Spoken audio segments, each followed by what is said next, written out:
Dans cette vidéo, nous allons voir quelques notions de vocabulaire des probabilités, notamment la notion d'univers et d'événement.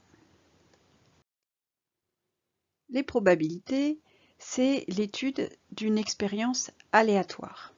Aléatoire, cela veut dire qu'on connaît les différentes possibilités de résultats, mais on ne connaît pas sur laquelle on va tomber.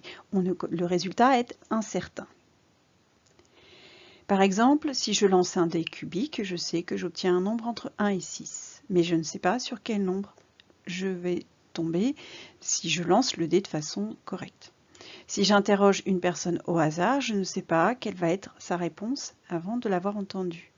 Si j'étudie des pièces à la sortie d'une usine et que je regarde si elles ont un défaut ou pas, je ne sais pas si elle a un défaut tant que je n'aurai pas étudié la pièce.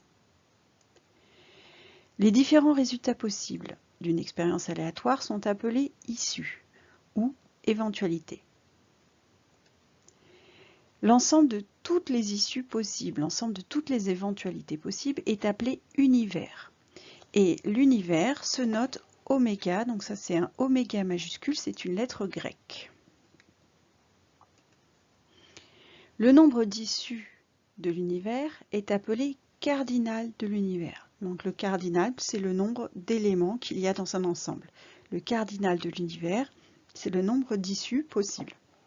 Et cela se note card comme cardinal et oméga pour désigner l'univers. Par exemple, je lance un dé cubique. Comme je l'ai dit tout à l'heure, l'ensemble des possibilités, c'est les faces obtenues, donc 1, 2, 3, 4, 5 ou 6. Et le cardinal de oméga, il suffit de compter, il y a 6 possibilités, c'est normal, c'est un dé cubique qui a 6 faces, donc le cardinal de oméga, c'est 6. Si cette fois-ci j'interroge un élève sur son mode de transport principal pour se rendre au lycée, l'élève peut me répondre qu'il vient en bus, à pied, en RER, à vélo, en voiture, en skate, en trottinette, par exemple. Et dans ces cas-là, voici mon univers, donc ce sont toutes les possibilités de réponse des élèves. Et le cardinal, eh bien j'ai énuméré 7 moyens de transport différents, donc le cardinal de l'univers, c'est 7. Donc on note aussi que les issues possibles d'une expérience aléatoire peuvent être des nombres ou peuvent être des morceaux de phrases ou des objets. Définition. Un événement, ce que l'on appelle un événement, est une partie de l'univers, c'est-à-dire un ensemble constitué de résultats possibles ou d'issues. Par exemple, je lance toujours mon dé cubique et j'appelle A l'événement obtenir un nombre pair. Alors, on fait attention à un événement, donc c'est un ensemble d'issues possibles. Donc en général, un événement est désigné par une phrase et dans ces cas-là, cette phrase est entre guillemets. Ou, quand les issues sont des nombres, par exemple, on peut le désigner avec la notation d'ensemble et on donne les différentes possibilités.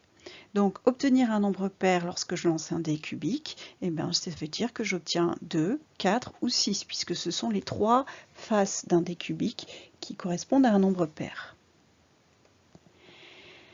Obtenir un nombre premier, j'appelle B l'événement obtenir un nombre premier. Les nombres premiers parmi les nombres 1, 2, 3, 4, 5, 6 sont 2, 3 et 5.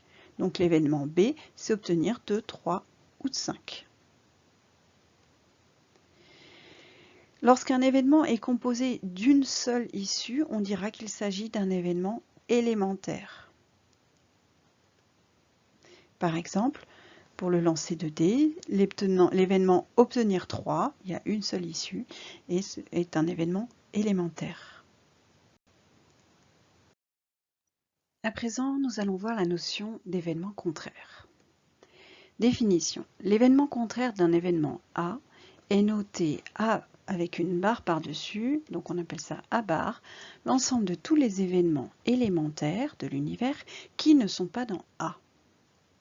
Donc en gros, c'est tous sauf ceux qui sont dans A. C'est-à-dire, voyons sur quelques exemples.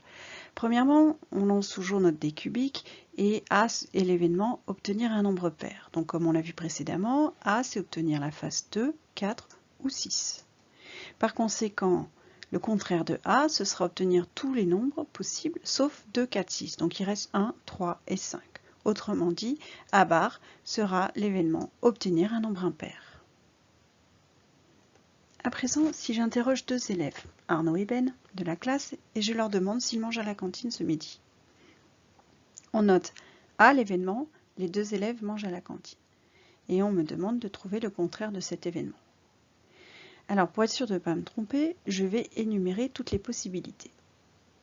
Les différentes issues, mon univers sera Arnaud et Ben mangent à la cantine, seulement Arnaud mange à la cantine, Ben ne mange pas, sinon je peux avoir seulement Ben qui mange à la cantine mais pas Arnaud, ou encore je peux avoir ni l'un ni l'autre ne mange à la cantine. Donc, l'événement A, c'est la première issue, c'est-à-dire Arnaud et Ben mangent à la cantine. Et le contraire de A, ce seront tous sauf celui-là. C'est-à-dire Arnaud seul, Ben seul, ou aucun des deux. C'est-à-dire encore, maximum un élève mange à la cantine. Ce que l'on peut encore traduire par au moins un des deux ne mange pas à la cantine. D'accord ? Ce n'est pas, donc j'insiste sur le fait de dire que la négation de les deux élèves mangent à la cantine, ce n'est pas les deux élèves ne mangent pas à la cantine, ce n'est pas une simple négation de cette phrase, c'est j'étudie chacun des événements. Donc le premier événement c'est Arnaud et Ben mangent à la cantine, et donc tout ce qui me reste, ce sera le contraire.